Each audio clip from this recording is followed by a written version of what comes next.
Bom dia, pessoal. Mais uma manhã em gotas. Estamos chegando aqui com você. E hoje eu quero falar sobre uma pergunta que um seguidor nos mandou. Eu achei bem pertinente, muito interessante. O que define uma criança mimada? Então hoje a gente vai trocar ideia sobre isso.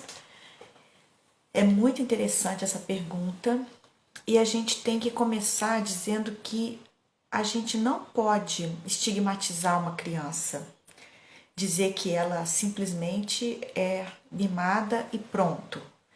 Existem algumas considerações que a gente precisa fazer em relação a isso. Então, se você acha interessante esse assunto e que alguém possa também se interessar, manda a setinha aí para ela, para que essa pessoa possa também aprender um pouco mais sobre isso. Então vamos lá. Situações que precisam ser consideradas. Aquela criança que ela é incontrolável. O que define, né, uma criança mimada? É uma criança que toda hora ela está incontrolável, impaciente. Ela só faz o que ela quer, na hora que ela quer, do jeito que ela quer.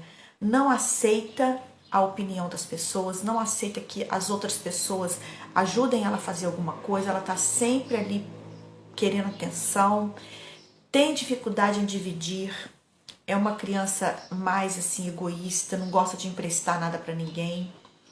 Ela se sente o centro das atenções, na verdade. Então é uma criança que a gente tem que prestar atenção. A gente não pode rotular essa criança de mimada, mas a gente precisa prestar atenção a certas atitudes dessa criança. Então ela não sabe lidar com a frustração, com a tristeza, com a raiva. Ela tem crise emocional, que a gente chama, o tempo inteiro, várias vezes durante o dia. Ela reage, quando ela é contrariada, ela reage energicamente, barulhenta. Ela está sempre buscando atenção para si, quer ser atendida na hora. Ela é impulsiva, é uma criança que chora compulsivamente quando ela é contrariada. O mínimo desconforto para ela já é motivo de choro. Então ela age de forma imperativa, faz isso, eu quero isso, quero agora, me dá isso agora. Então ela é aquela criança imperativa, ela impõe a sua vontade o tempo inteiro. Ela fica emburrada por qualquer coisa, mal-humorada constantemente. Já levanta de manhã mal-humorada. Mas a gente não pode rotular essa criança, porque isso vem de um contexto. Essa criança apresenta esse comportamento por causa de uma série de fatores. Não é simplesmente porque a criança é birrenta, é mimada. São uma série de fatores que contribuem para que essa criança se torne mimada. Então existe algum desequilíbrio aí nas relações dela com os adultos que estão em volta dela. São vários fatores que vão influenciar para que a criança tenha esse comportamento. Então a gente precisa criar essa consciência de que existe um fator que tá proporcionando isso, que está fazendo com que essa criança fique mimada, que está fazendo com que essa criança tenha esse comportamento. Tudo isso que a gente falou aí. Então a gente vai ter essa consciência. Vamos analisar, vamos refletir, vamos pensar a forma como eu estou agindo. Porque como eu sei que eu estou mimando meu filho? Como? Vamos tecer alguns parâmetros aqui. Vamos pensar em algumas possíveis causas pelo fato de eu estar mimando essa criança. Porque às vezes eu acho que qualquer desconforto para ela é sofrimento. Então eu não admito que a minha criança se frustre de forma alguma porque eu acho que ela vai sofrer. É um grande sofrimento para ela. Então eu não quero que minha criança sofra de forma alguma. Então eu evito que a criança lide com desconforto. Então eu tento resolver tudo que está ao meu alcance, tudo que está ali, que ela está pedindo, que ela está reclamando, para que ela não fique de forma alguma sofrendo. Eu acho que ela vai sofrer. Então normalmente isso acontece quando a gente vê o nosso filho numa situação de desconforto e a gente considera que aquilo ali é um sofrimento. Então sempre cedo o que ela quer. Então eu estou sempre cedendo o que a criança quer. Então eu estou colaborando para esse sistema de choro permaneça, continue por mais tempo, né? Eu quero que o meu filho seja sempre agradado. Se ele tá triste, eu tento agradar. Então, se ele tá desconfortável, eu tento agradar ele. Então, o tempo inteiro eu tento agradar e fico tentando lidar com esse desconforto. Por exemplo, procuro uma distração para ele poder parar de chorar, para ele poder parar de ficar naquela reação, naquele comportamento agressivo, aquele comportamento impaciente. Então, eu tento sempre tirar tudo que está em volta dele que possa causar desconforto. Eu trato a criança como o central da família, o ponto central da família, o principal da família. Ele é tudo.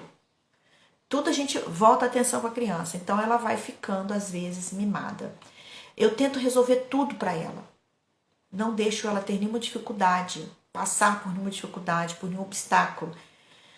Eu justifico os erros da criança. Por exemplo, ela tá fazendo birra porque tá com fome, tá com sono.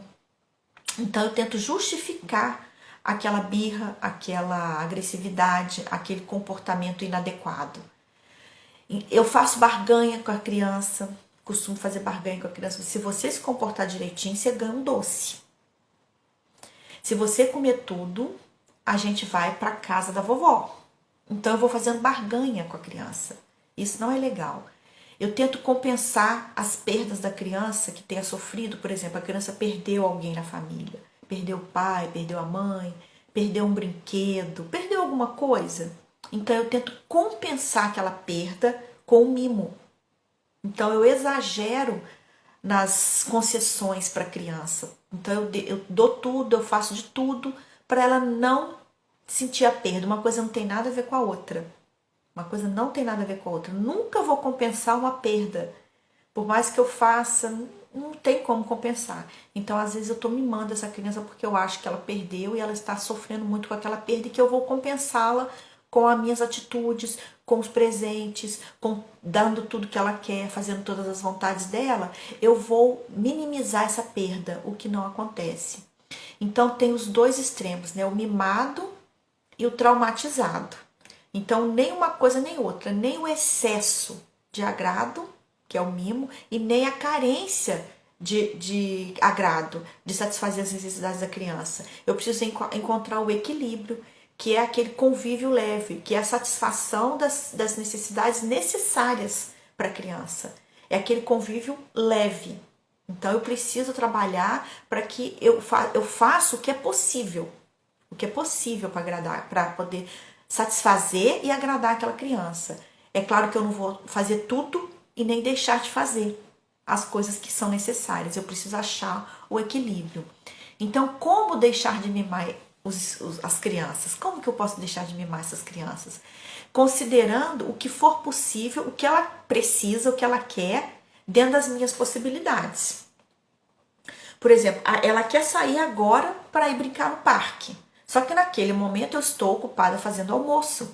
Então eu vou conversar com a criança e falo assim, a gente pode ir depois do almoço? O que você acha de a gente ir depois do almoço?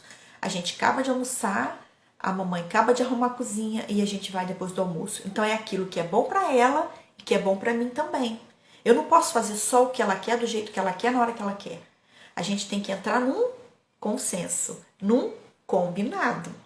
Então eu não posso fazer tudo que a criança quer. Outra coisa, eu preciso como deixar de mimar, né? Eu preciso agir com a escuta ativa. Eu preciso escutar o que aquela criança está me falando, para eu entender o que ela quer, para saber se eu posso ajudar, se eu posso proporcionar aquilo e quando que eu posso e de que forma que eu vou proporcionar. Então, a escuta ativa, eu preciso ouvir. A gente precisa aprender a ouvir mais. Por isso a gente tem 2 ouvidos e uma boca. A gente tem a mania de dizer, cala a boca. Não, agora não dá e acabou. Não é assim. Vamos ouvir, vamos conversar, vamos entrar num acordo. E aí a gente consegue fazer o melhor para mim, o melhor para você. Eu não posso nem desconsiderar a criança e nem desconsiderar a mim mesma. Entendeu? Então, acolher essa criança frustrada, porque a criança está frustrada por alguma coisa que aconteceu. Então, eu acolho ela, trago ela para mim, converso com ela, escuto ela. O que você está sentindo? O que a gente pode fazer da próxima vez para você não ficar sentindo dessa forma? Aprender, ajudar a criança a aprender a lidar com a frustração, com essa questão do emocional. O que a gente pode fazer a respeito disso? O seu coleguinha não quis brincar com você, você ficou frustrado, você ficou triste. O que a gente pode fazer da próxima vez para que você não fique sentindo dessa forma? Como que a gente pode fazer? Vamos trazer o coleguinha para brincar aqui em casa um dia com você? Vamos combinar de ir na casa do coleguinha brincar? Então, tudo é conversado. A gente convida a criança à reflexão, ajuda a criança a descobrir outra solução para aquilo que causou a frustração na vida dela, naquele momento. Ajudar a criança a fazer um autogerenciamento das suas emoções. Mostrar para ela que ela não precisa gritar, ela não precisa espernear, que basta ela conversar, que é ela expressar o que ela está sentindo, o que ela está querendo, e a gente vai conversar para ver se existe a possibilidade de acontecer daquela forma. Então, a criança precisa agir com autorresponsabilidade, para que ela possa entender cada vez mais, amadurecendo, para que ela não precisa fazer a birra, ela não precisa se comportar daquele jeito, ela pode conversar, ela pode expressar, ela pode brincar de outra coisa, ela não precisa fazer a birra. Vamos estudar qual é a melhor maneira da gente fazer isso que você está querendo? Então, o propósito não é ser agradado o tempo todo, é sim trabalhar a responsabilidade. A criança precisa entender, precisa amadurecer que ela tem responsabilidade nas coisas que ela quer fazer, que tudo tem consequência. Então, que ela precisa respeitar o outro e que não é só ela que tem as vontades satisfeitas, mas a outra pessoa que está lidando com ela, seja o irmãozinho, seja o pai, a mãe, o adulto que está perto dela, o professor, ela precisa respeitar, porque a pessoa também tem as suas limitações e tem os seus compromissos. Então, ela não está ali disposta para atender o tempo inteiro. Então, gente, a criança mimada é muito comum de acontecer, mas a gente não pode rotular. A gente não pode deixar que as pessoas simplesmente rotulem aquela criança de mimada sem a gente estudar o que está acontecendo ao redor. Como que esses adultos estão lidando com essa criança? Então, a gente sempre questiona primeiro as nossas atitudes também. Lembra que a gente sempre falou do autoconhecimento, que para educar eu preciso me reeducar. Às vezes eu estou fazendo alguma coisa que está irritando aquela criança, deixando aquela criança irritada. Então, isso não é legal. É necessário a gente refletir, pensar o que está provocando essa irritação na criança. Por que ela está daquele jeito?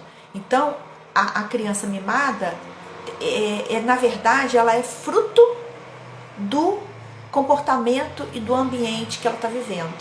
É claro que a gente não vai desesperar e falar assim, eu sou totalmente culpado porque minha criança está mimada. Não, é um conjunto de situações. É um conjunto de um processo que vai acontecendo aos poucos. Então, a gente precisa estar sempre atento a isso. Se você gostou dessas dicas aqui, dessas reflexões, manda para alguém que tem filho, que você acha que gostaria de saber sobre esse assunto. Contribui com a gente aí com a sua sugestão, com a sua opinião. Se você quiser também fazer alguma pergunta, coloque aí nos comentários, que a gente está aqui para isso mesmo. Um beijo e fica aqui o nosso amor em gotas. E aproveita, vai lá, dá um abraço apertado e demorado no seu filho. Abraços curam. E uma forma de acalentar a criança que está fazendo birra, que está mimada, é um abraço. Um abraço, um aconchego, um apoio. Realmente mostrar para a criança que você ama aquela criança. Ela pode estar carente, ela pode estar não entendendo o amor que você está passando para ela. Então, o abraço, ele é uma ponte que vai te ligar ao coração daquela criança. Até amanhã, às 7h12 da manhã.